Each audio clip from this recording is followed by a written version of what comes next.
J'étais dehors, je disais Seigneur, il y a une réunion ce soir. Je ne voudrais pas manquer les buts de la façon de la prêcher. Ça va être très simple. On va essayer à compliquer les choses. De toute façon, la complication ne vient pas de Dieu. Quand vous lisez les évangiles, c'est très simple, très droit. Et je disais, Seigneur, nous sommes en train de vivre réellement les derniers temps. Et je ne voudrais pas que ce soir, les gens manquent le but de leur venue dans ce lieu. Nous ne vous invitons pas ici à adhérer à qui que ce soit. À aller dans un local, quel qu'il soit. Nous ne prêchons pas une religion. On ne vous dit pas aller ici, aller là-bas, aller ailleurs. C'est Max qui a donné l'introduction un peu du message. Jésus a dit, venez à moi. Et je crois qu'il y a beaucoup de gens qui sont en train de se tromper. Ils sont en train de se tromper parce qu'on cherche par tous les moyens à avoir quelque chose qui améliore notre vie. Tout le monde veut la tranquillité. Mais le problème, c'est que les gens veulent la tranquillité sans délaisser leur péché. Parce que ce qui trouble votre vie, ce n'est pas que vous manquez de réunion. Mais ce qui trouble la vie, c'est que les gens veulent l'évangile sans laisser le péché. Or, l'évangile, c'est pour que vous laissiez le péché. Et j'étais en train de lire un passage, j'ai trouvé, dans une autre Bible, j'ai trouvé quelques notes comme ça, et j'ai lu ça. C'est dans l'évangile de Matthieu, au chapitre 15. Lorsque Jésus-Christ, je vous explique l'histoire, est rentré avec ses disciples dans la maison où il y avait des pharisiens, des gens religieux. Et il semblerait que Jésus-Christ, à ce moment-là, il a fait exprès ce qu'il a fait, parce que à ce moment-là, il ne s'est pas lavé les mains pour manger. Vous voyez, c'était important pour les pharisiens, parce que lorsqu'ils allaient dans le village ou la ville, quand ils revenaient, c'était très important de se laver les mains pour manger. Et les pharisiens ont dit à Jésus, comment c'est possible que tu ne t'aies pas lavé les mains, toi et tes disciples? Parce que c'est une tradition chez nous.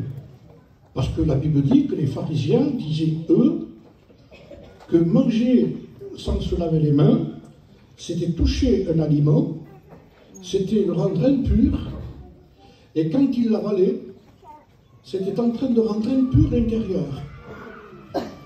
Alors Jésus a nettoyé l'endroit. Il leur a dit, mais vous ne comprenez donc rien.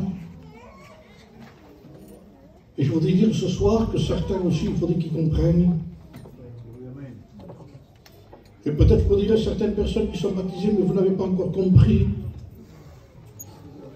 que le problème ne vient pas de l'extérieur, que le problème vient de l'intérieur, que c'est du dedans, que le problème, on le véhicule, on le transporte, on va avec, on se déplace avec.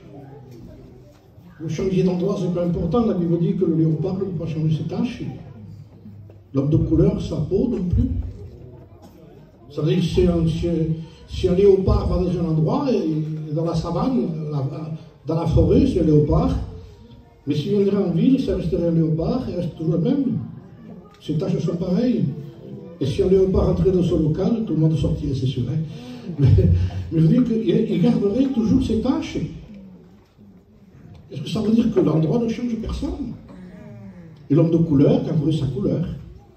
Et le gitan reste le gitan. Il n'y a rien qui peut nous changer. Il n'y a aucun prédicateur qui peut vous changer.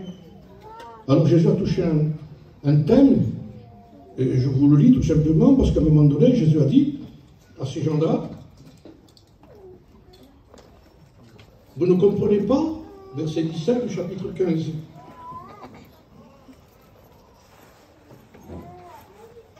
Au verset 18. C'est ce qui sort de la bouche, qui vient du cœur, c'est ce qui souille l'homme. Car c'est du cœur que viennent les mauvaises pensées, les meurtres, les adultères, les impudicités, les vols, les faux témoignages, les calomnies. Voilà les choses qui suivent l'homme. Mais après, on va dire l'extérieur. Le problème ne vient pas de nous. On n'est pas méchant parce que les gens sont méchants. Si tu savais comment je vis autour de moi, le quartier où je vis, si tu savais les enfants que j'ai, si tu savais le mari que j'ai, si tu savais la femme que j'ai, si tu savais l'extérieur, l'extérieur, l'extérieur. Et quand le Seigneur voit que les gens toujours touchent l'extérieur, le diable propose à ces gens-là un vêtement religieux. Il dit, habille-toi en chrétien. Fais ce que font les autres. Et ça marche pas. Ça n'a pas marché dans le jardin d'Éden d'ailleurs. Lorsque Adam et Ève ont péché, ils avaient désobéi à Dieu. Vous savez, le péché, ce n'est pas quelque chose d'extraordinaire. C'est-à-dire que c'est un témoignage particulier quand même, il faut qu'il soit comme ils sont. Il a été très loin dans le péché. Mais le péché, ce n'est pas simplement d'avoir fait beaucoup de choses. Dans le jardin d'Éden, il n'y a pas eu beaucoup de choses. Adam et Ève n'ont pas eu des problèmes avec leurs beaux-parents, ils n'en avaient pas. Il n'y avait pas grand-chose. Il n'y a pas le péché qui était manifesté comme on dit. Qu'est-ce qui s'est passé dans le jardin d'Éden? Ils ont désobéi à Dieu. À partir du moment où il y a désobéissance, il y a péché. Et à partir du moment où il y a péché, c'est exclu de la présence de Dieu. En réalité, il n'avait pas fait grand-chose pour que Dieu dise maintenant dehors. Tu ne peux plus rester chez nous. Tu ne peux plus rester dans le jardin d'Éden. Tu ne peux plus rester dans ce que je t'avais offert. Je t'avais donné le meilleur.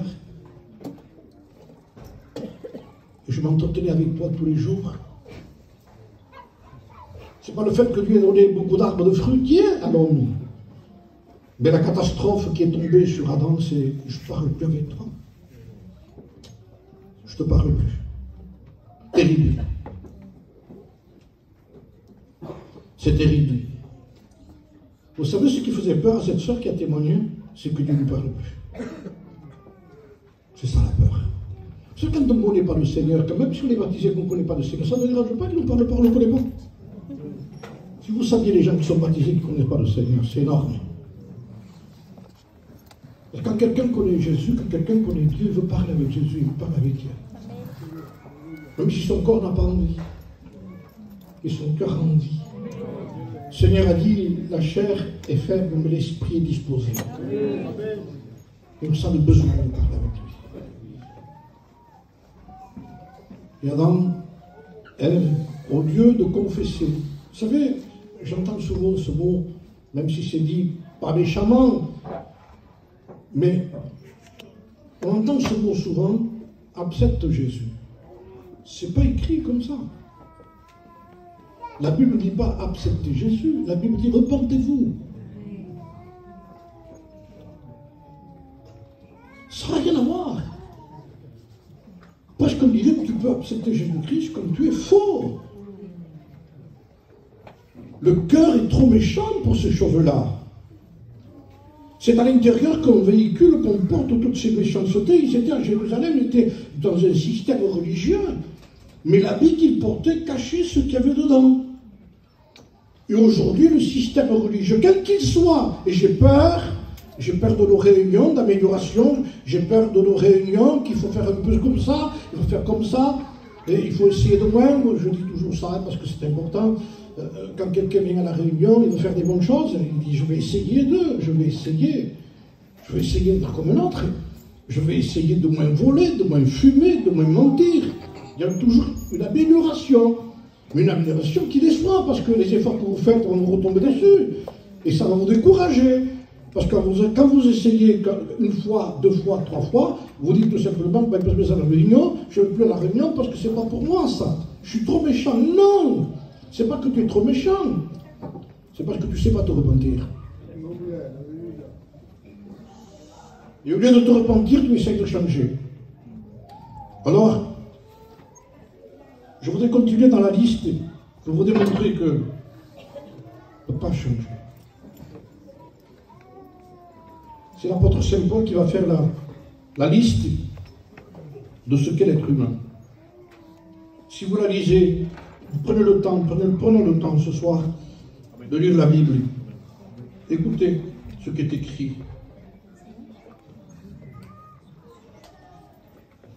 Ils ont changé, Romains chapitre 1 et verset 23, ils ont changé la gloire du Dieu incorruptible à l'image représentant des corruptibles, des oiseaux, n'importe quoi, hein. C'est-à-dire quelque chose qui n'a pas de vie. C'est pourquoi Dieu les a livrés à l'impureté, selon la convoitise de leur cœur,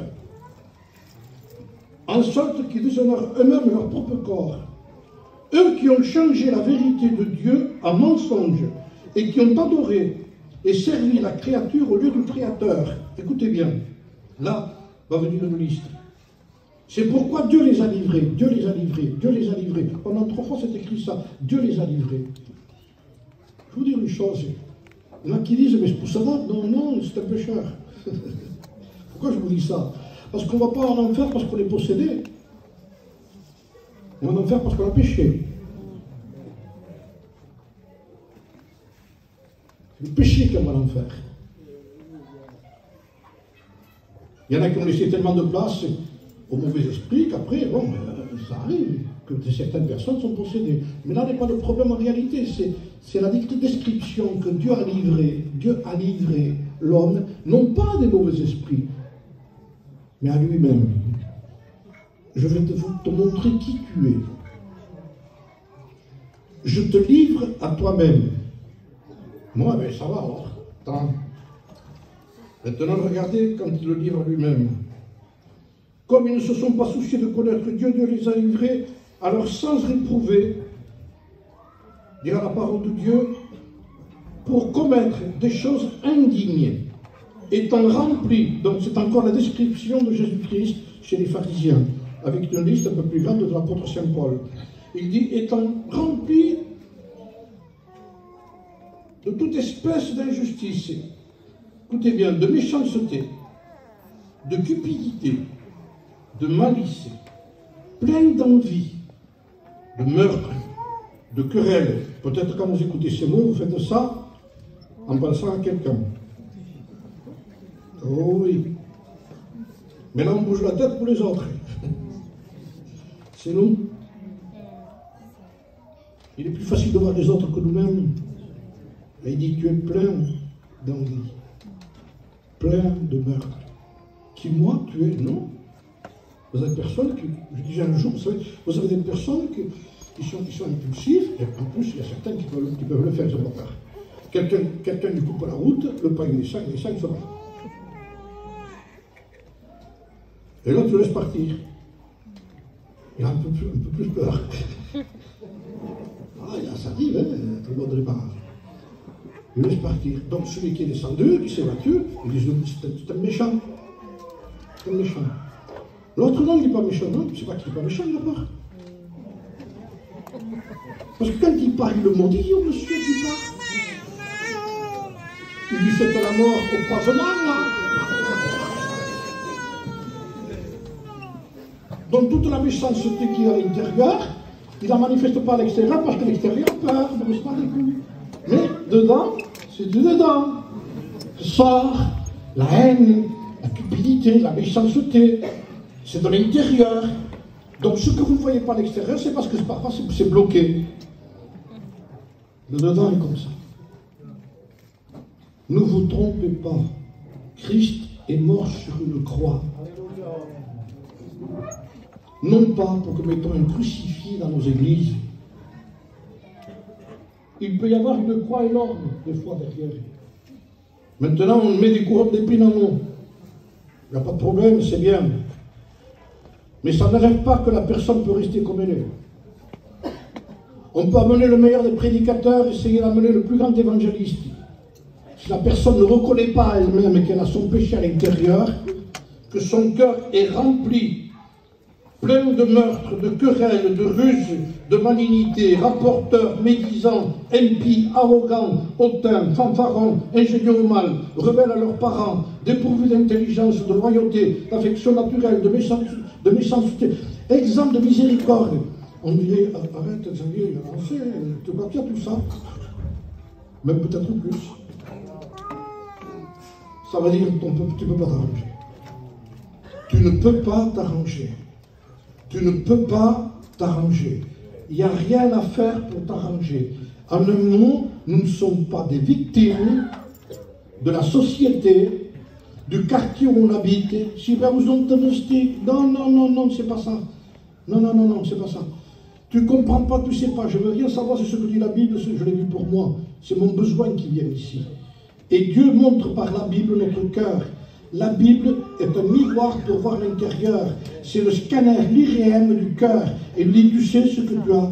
Tu as un cœur pécheur. Et ça, c'est inné. On est né comme ça. Et on meurt comme ça. Mais si on est né comme ça, et on meurt comme ça, tu peux rentrer dans un baptistère. Tu peux aller où tu veux. Tu peux changer d'église. Tu peux aller n'importe où. Si ton cœur n'a pas été changé, tu es perdu. La Bible dit le salaire du péché, c'est la mort. Je disais, le salaire, c'est une paye. C'est le salaire d'un ouvrier qui reçoit son mois, au bout d'un mois, on lui donne sa feuille. Avec une enveloppe, avec l'intérieur le chèque ou l'argent. À l'intérieur, il y a sa paye, pourquoi il a travaillé pendant un mois. Eh bien, la Bible dit que le diable paye aussi. Il paye. Il donne le salaire à certaines personnes qui ont péché. Tiens, tu as vécu dans le péché, tu m'as servi dans le péché, tu as été un pécheur, tu n'as pas voulu, tu as voulu aller aux réunions, tu as voulu... Oui, mais c'est pas ça qu'il fallait, pas simplement dans les réunions. Trouver le but de la réunion, le sens de la réunion, le besoin de la réunion. Et le besoin de la réunion, c'est que ton cœur reste ici. Amen. Voilà le but de la réunion. Alors, ce que le Seigneur veut montrer, c'est que le salaire est cher. Parce que la Bible dit que le salaire du péché, c'est la mort. Ce n'est pas une mort physique. Parce qu'Adam et Ève ont péché, ils ne sont pas morts foudroyés. Ce sont ceux qui ont vécu le plus longtemps, de toute façon. On dit, tu vois que tu n'es pas mort, voilà ce que le diable disait. Il t'a dit que tu mourrais, tu n'es pas mort. La preuve, tu es là encore, Adam. Oui, mais voilà, la vraie mort, c'est de quitter la présence de Dieu. La mort dont parle Dieu, c'est quelqu'un qui ne vit pas avec Dieu, qui ne peut plus parler avec Dieu. Quelqu'un qui ne peut pas apporter ses problèmes et ses difficultés à Dieu. Quelqu'un qui ne peut pas adorer Dieu, qui ne peut pas parler avec Dieu, qui ne peut pas bénir Dieu. Où il est voilé, couvert par le péché. La Bible dit non, la main de l'Éternel n'est pas trop courte pour bénir. Est-ce que Dieu pourra faire ça? Est-ce que Dieu peut le faire? Non, il dit, c'est pas la main de l'Éternel qui est courte pour bénir. Non, Dieu n'est pas sourd. Est-ce qu'il entend ma prière, Dieu? Mais oui, il entend ta prière. À une condition, il dit. C'est pas qu'il est sourd, mais qu'il ne peut pas, mais ce sont vos péchés. Il ne vous entend plus. Il ne t'entend plus. Je vous promets que si on ne fait pas ce que dit la Bible, on peut chanter pour rien, on peut prier pour rien, et je peux prêcher pour rien. C'est pas un système. C'est pas une organisation. C'est pas on est les meilleurs. Ils sont dans l'erreur. Qu'est-ce que l'erreur? L'erreur, ce n'est pas reconnaître ce qu'on est. Tu sais, on dit les disciples à Jésus, après le discours qu'il a fait, vous savez ce qu'ils ont dit à Jésus? Tu sais que les pharisiens ont été scandalisés par ce que tu as dit? Mais bien sûr. Vous voyez qui est scandalisé, lui? Aujourd'hui, si vous touchez le péché, vous scandalisez. On aime bien être une victime. C'est pas moi. Quand le Seigneur nous fait porter les responsabilités, on a envie de faire ça. Pas moi. Si, c'est toi.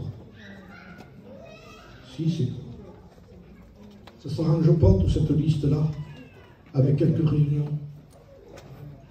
Ça ne s'arrange pas de vouloir essayer de devenir meilleur, d'avoir une activité de piété, d'essayer de devenir un peu meilleur. Ça ne marche pas.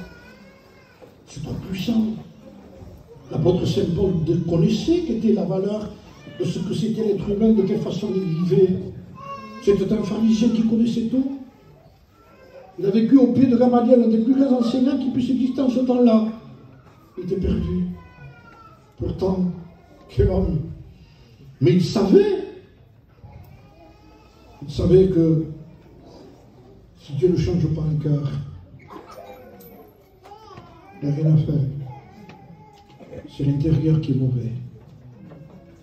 Habiller l'extérieur, même avec comme a fait Adam et Ève, n'a pas permis à Adam et Ève de rester dans le jardin d'Éden. Dieu lui a posé une question, Adam, où es-tu? Et au lieu de se repentir, ils se sont cachés.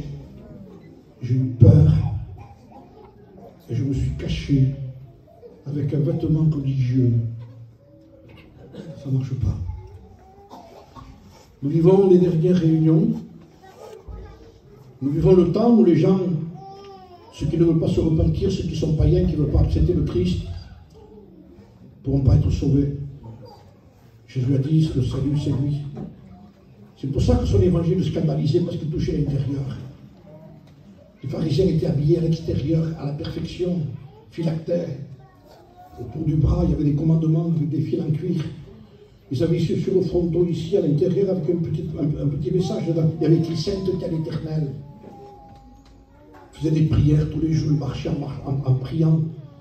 Vous avez un système pharisien qu'on disait des hommes de sang. Parce qu'ils baissaient la tête, ils voulaient regarder personne qui aurait pu les souiller. Donc il marchait comme ça. Jamais relever la tête, parce qu'en disant aucun regard, il ne faut pas que je me souille en regardant quoi que ce soit. Donc on les appelait hommes de sang parce qu'ils tamponnaient contre un mur, contre un arbre. Ils ne voyaient pas devant. Alors le sang coulait. Et plus il y avait du sang pour eux, plus c'était un témoignage qu'ils ne regardaient plus rien. Ça cachait. On essaie le maximum.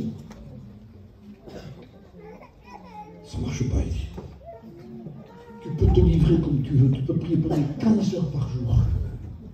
Ça ne marche pas parce que tu es en train de diminuer le don de Dieu qui est Jésus-Christ sur la croix du Calvaire. Le salut ne se trouve pas autre part que là où Christ est mort pour nous. Le rendez-vous de Dieu pour tous les hommes pécheurs, c'est Golgotha. Et c'est là qu'il faut monter cette colline.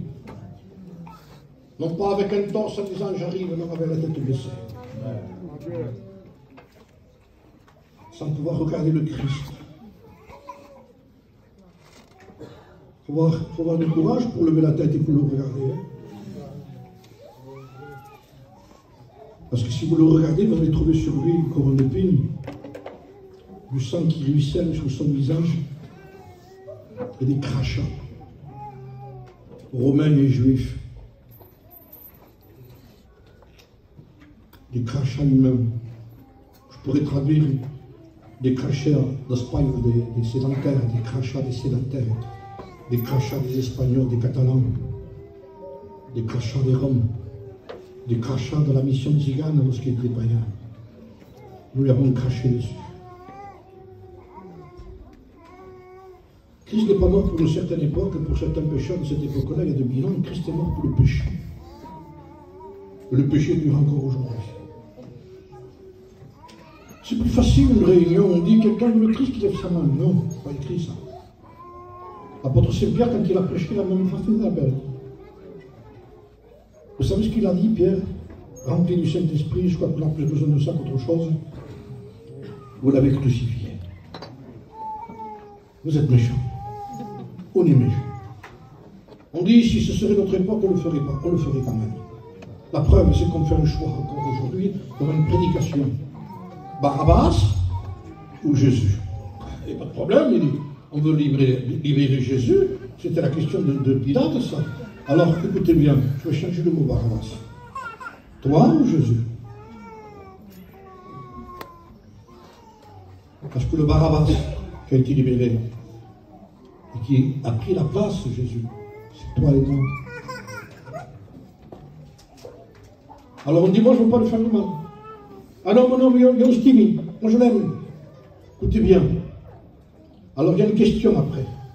D'accord, tu me dis que tu l'aimes, que tu le veux, d'accord, il dit, mais que ferais-je de Jésus alors? Parce qu'il faut qu'elle meure. Il faut faire un choix ce soir. Qui tu voudrais qu'il meure? Toi ou lui? Il faut que tu saches une chose, que pour que tu vives, il faut que toi tu meurs. Sinon tu ne vivras pas. En mourant, il a été le grain de blé qui est enterré en terre et qui a porté du fruit. Si le grain de blé ne meurt, disait Jésus, il ne pourra pas porter du fruit. C'est pour ça qu'il a tout fait, pour éviter les gens qui essayaient de le libérer. Pilate lui a posé des questions, il dit, mais je trouve rien de mal. Je ne peux pas l'accuser, je ne peux pas le condamner. Alors il essayait de poser des questions pour éviter de le sortir. Dis-moi un mot, je te libère. Aucun mot. Il n'a pas été assassiné. Vous comprenez que la réunion, c'est la prédication de la croix. Vous comprenez que la prédication de la croix n'a aucune beauté. Vous comprenez que lorsque le Christ était crucifié, tout le monde se tenait éloigné. On regardait les choses de loin. Même les disciples, il n'y en avait qu'un, des gens. Mais les disciples de loin, les gens qui étaient autour, qui avaient été bénis. Vous comprenez qu'il y avait 4 ou 5 personnes avec toutes les gens qui l'a côtoyé, Jésus?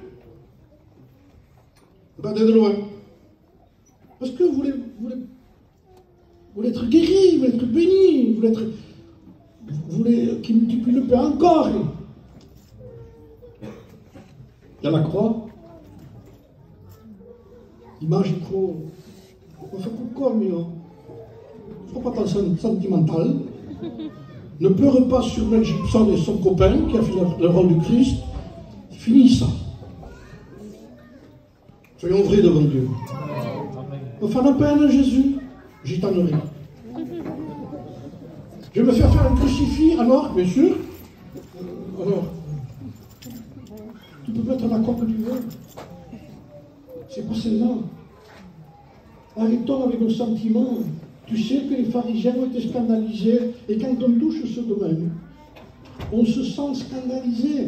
Mais qu'est-ce que tu t'en Tu parles. Pierre, avec un courage extraordinaire, pourtant il avait renié, mais là il est courageux en disant c'est fini, je ne te relis plus. Vous l'avez crucifié. Vous l'avez tué. En un mot, c'est votre faute, c'est vous qui l'avez fait ça. Et vous n'êtes pas, comme je dis souvent, des victimes. Aujourd'hui, quand on parle de quelqu'un, mais pour voilà qu'il est né dans une famille, il faut qu'il se repente. Mais cette femme est née dans un contexte, il faut qu'il se repente. Mais cet homme est né dans un contexte, il faut qu'il se repente. Nos enfants, il faut qu'ils se repentent. Les parents, il faut qu'ils se repentent. La famille, il faut qu'ils se repentent. Il faut que tout autour de nous se repente. S'il n'y a pas de repentance, il n'y a pas de salut. Vous comprenez que la repentance, c'est le plus grand don que Dieu nous ait fait. C'est un don de l'Évangile. Dieu a donné la repentance à Israël et aux païens. C'est le plus beau cadeau que fait l'Évangile. Pourquoi? Mais le plus beau cadeau, c'est le Christ crucifié. Mais s'il n'y a pas de repentance, on ne peut pas vous tourner vers Jésus. Parce que la repentance, c'est de simplement dire, c'est moi. Je suis pécheur. J'ai ce cœur. Je pourrais prophétiser qu'il n'aurait pas donné la sucette à Hitler quand il est tombé de la bouche. Il aurait applaudi Hitler. C'était Hitler. À 2 mois. Vous comprenez ce qu'il y avait à l'intérieur de cet homme? Il n'a pas besoin d'être Hitler pour aller en enfer. Hein? Si Adam et Ève ne se seraient pas repentis, ils allaient en enfer aussi. Il n'y a que la repentance qui nous permet. Qu'est-ce que la repentance? C'est tout simplement reconnaître que nous avons péché et que c'est impossible pour nous de changer. Et que ce n'est pas une question d'amélioration, que ce n'est pas une question de gitanade chez nous. Vous savez, ta calvonie et ta calpoulois. Non, viens et convertis-toi. Donne ton cœur à Dieu. Fais-le, il avait des hommes pays que de dire, ne saignez pas de petit. Donne tout. Donne tout. Donne tout. Dieu veut tout. Quand, avec la mission, il y a une réunion demain. Ça ne marche pas demain. Ça n'existe pas demain. Jésus a dit, aujourd'hui, si vous entendez ça, vous n'endurcissez pas votre cœur. Les jours ne vous arrangent pas. Je vous promets que la Bible dit que les jours ne nous arrangent pas. Les jours nous arrangent tout simplement à nous endurcir, à prendre une position, une dureté. Vous savez, si vous n'acceptez pas, vous savez, au début, vous êtes gentil, c'est bien, ça fait bien la réunion. À petit, vous allez critiquer la réunion. C'est tous pareil.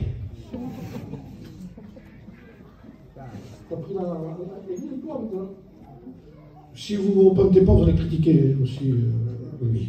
Il n'y a personne qui marche, ça ne marche pas. Vous pouvez changer de pasteur, vous pouvez faire ce que vous voulez, vous pouvez faire venir Billy Graham, qui vous voudrez, ça ne change pas. Qui vous voudrez, ça ne change pas.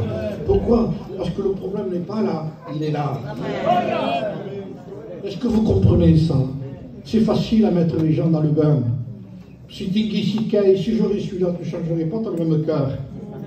Tu as un cœur d'assassin, de méchant, c'est du cœur que sortent les mauvaises pensées. Et même les gens avec Jésus-Christ n'ont pas changé. Donc vous comprenez bien que même s'il y est, si on ne veut pas changer, on ne change pas. Or, la Bible dit qu'il y avait un homme quand même, ça c'est un cas extrême. On l'appelle le Gadarénien. Il vivait dans les sépulcres. 6000 démons à peu près, 6000. Un fait beaucoup de travail dans une vie, je vous le dis. Hein. Un déjà, il fait barrer, il fait tomber par terre. Donc 6000, je ne sais pas comment il faisait pour les supporter, la capacité de l'être humain pour porter autant de démons. La preuve, c'est que lorsqu'ils sont rentrés dans les pourceaux, 2000 pourceaux se sont noyés, ils ne pouvaient pas tenir. Et l'homme est capable de garder 6000 démons à l'intérieur. Qu'est-ce que c'est cette poubelle? Excusez-moi le mot. Hein. Quelle capacité diabolique on a! Je fais partie de vous, moi. Hein. Nous. Qu'est-ce qui change entre nous et moi? C'est comment il y a 48 ans que je me suis repenti. Et que je reconnais tous les jours que j'ai besoin de la grâce de Dieu. Et que je demande pardon tous les jours. Avec tout le respect que je vous donne, avant d'aller dormir, je dis Seigneur, s'il y a eu quelque chose entre moi et toi, je sais que c'est vrai que ça peut y être. Et je sais qu'involontairement ou volontairement, il y a quelque chose. Je te demande pardon, Seigneur. Je ne veux pas que la colère se couche sur ma vie. Si vous mettez en colère, ne péchez pas. Il dit que le soleil ne se couche pas sur votre colère. Pourquoi il dit ça? Parce que si tu es comme ça, il vient le Seigneur, tu restes ici. Pour chaud de messe. Pas simplement pour ça. Parce que tu ne veux pas te repentir. Tu te condamnes toi-même parce que tu ne veux pas te repentir. C'est si, vous savez les gens, l'être humain, il dit mais je vais essayer de faire quelque chose. Je ne te demande pas de faire quelque chose parce que tu veux faire quelque chose. Et ça vient encore de lui-même. Il dit tu veux essayer de faire quelque chose toi. Et en faisant quelque chose toi, tu es en train de me faire du mal à moi. Tu attristes le Père qui a tant aimé le monde, qui a donné son Fils unique afin que quiconque croit en lui ne périsse pas mais qu'il ait la vie éternelle. Ce n'est pas une question d'essayer quoi que ce soit, ça ne marche pas. Nous n'avons pas une volonté pour faire les choses de Dieu. L'apôtre Saint Paul a donné la définition réelle de la chair de l'être humain, de ce monstre que nous sommes. La chair, il dit, elle ne veut pas. Sais-tu que ces paroles ont scandalisé les pharisiens? Et il se peut qu'en continuant, il y en a certains qui s'en sentent scandalisés. Paul a disait, la chair ne veut pas. Mais elle ne veut pas parce qu'elle a mauvaise volonté. Non, écoutez bien, la chair, elle ne veut pas et elle ne peut pas. Ça semble que non. Alors qu'est-ce qu'il faut faire? Pousse le cri de Paul. Qui me délivrera de ce corps de mort? Et là, la réponse vient du ciel. Gloire soit rendue à Dieu par Jésus-Christ. Et il nous montre son Fils. Le voilà, il dit. Le voilà, toi, en réalité, c'était toi. Puis là, tu as fait une faute énorme. Vous ne voulez pas le crucifier, c'est vrai. Et quand il a vu qu'ils ont appuyé, il a amené une bassine. Amenez-moi une bassine. Il se lave les mains. Et il dit, moi, c'est pas moi. N'amenez pas une bassine dans l'église. Ne vous lavez pas les mains de ce problème. Ne dites pas, moi j'aurais voulu, mais tu vois, parce que les gens m'ont attristé, j'ai vu trop de mauvais témoignages avant. Il faut te noyer si les gens sont morts. S'il vous plaît. Tu peux être un chrétien où tu es. Quand quelqu'un marche avec Dieu, Dieu le sent. Il y avait un homme qui était interdit sur un monde impie. Dans le monde entier, tous étaient pécheurs. Il dit Noé aimait Dieu. Noé marchait avec Dieu. Noé était un homme intègre. Il dit Noé, je t'ai vu, je te sauve. Je te sauve, je me sauve de ta famille aussi. Je ne te laisserai pas. on va périr.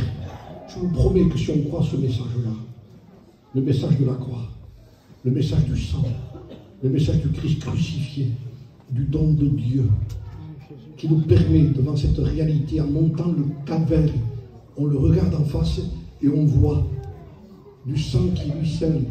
Je disais, c'était des perles qui ruisselaient. Les émeraudes, c'était rouge. Chaque goutte du sang de Jésus-Christ était une émeraude du ciel. Le prix que Dieu payait pour saluer les âmes. Le prix que Dieu a payé de sa propre vie. Alors qu'il a le Dieu dans l'Ancien Testament, c'est difficile. C'est le Dieu dans l'Ancien Testament qui a donné son Fils. Vous ne donnez pas votre vie pour votre fils, vous? Bon, oui. Vous faites mourir moi comme mon fils. Il n'y a pas de problème sur ça. Eh bien, ce Dieu a donné son Fils pour que toi tu vives. Et vous voudriez qu'on passe par ailleurs, par une église évangélique, par un mouvement, par quelques cantiques, par le Coran. Écoutez, soyons évidents. Je ne juge personne ce soir. Je prêche l'évangile. Mais ce n'est pas parce qu'on chante des cantiques ici ensemble qu'on est unis. Le cantique vous a unis, mais peut-être en bas vous vous critiquez.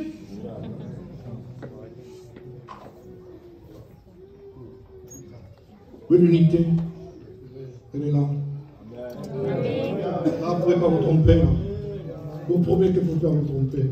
La vraie unité n'est pas une unité religieuse d'un système. C'est quelque chose de plus grand, de plus fort, de plus profond. L'unité, c'est d'un cœur nouveau. Dieu a promis un cœur nouveau.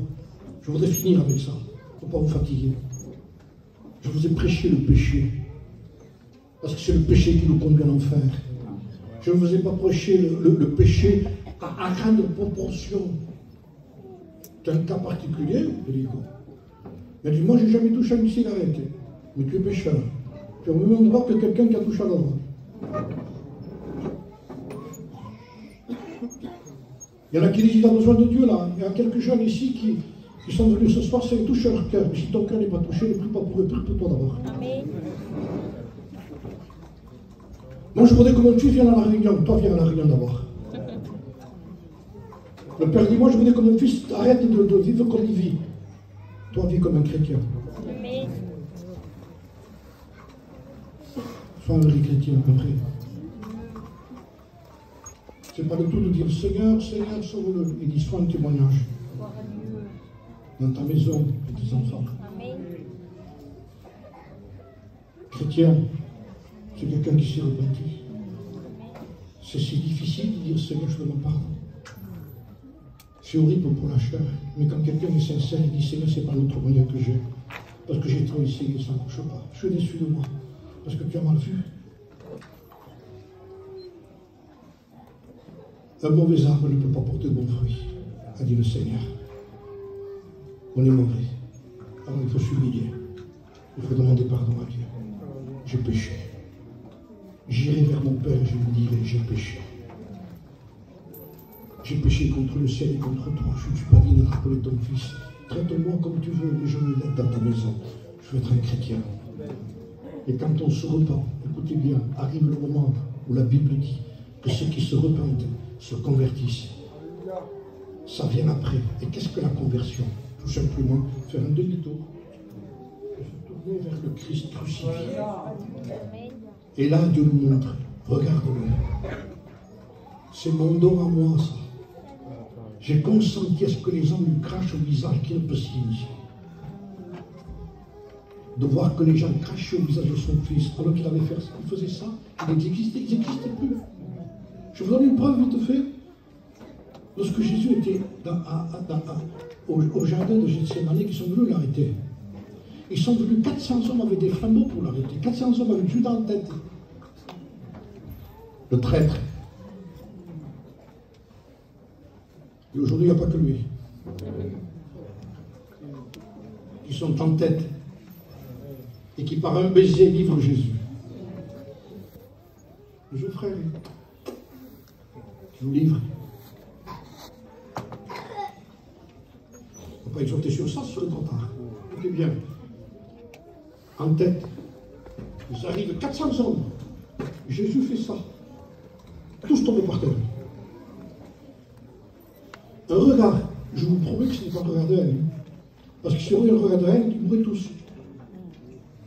Il avait une capacité que si le regard de la haine, tout le monde mourrait. Mais rien de haine. Un regard de compassion, d'amour, pour tous ceux qui étaient là, même qui venaient le chercher. Mais ce regard a fait tomber tout le monde. Comprenez bien que même avec 6000 démons, ce Gadarène a pu venir au pied de Jésus. Et Jésus l'a libéré. Et quand il l'a libéré, vous savez comment on a trouvé le Gadarène? L'homme possédé, qui faisait peur à tout le monde, avec les disciples assis, vêtus dans un bon sens. Il était vêtu de Jésus, assis. Vous savez ce qu'on quand on dit qu'un homme est assis? C'est un homme assis, ça veut dire qu'il est un homme équilibré. Eh bien, c'était un homme qui était devenu équilibré. Le déséquilibre qu'il a vu, c'était un homme assis. Excusez-moi le mot, il ne portait pas de vêtements quand il est venu. Hein? Ils l'ont habillé. Certainement que les disciples ont pris une tunique avec lui. Mets-toi là. Il portait déjà le vêtement de chrétien des disciples déjà. T'es habillé comme les autres. Il dit, c'est lui? Oui, c'est lui. C'est lui? Oui, c'est lui. C'est pas possible. Oui, c'est lui. Qu'est-ce qui s'est passé? Il est venu à Jésus. Il y a certains qui disent, moi je ne peux pas. Excusez-moi, hein. On ne peut pas être plus possédé que lui quand même. 6000. Alors pourquoi il ne venait pas? Parce que l'orgueil est plus puissant que les démons.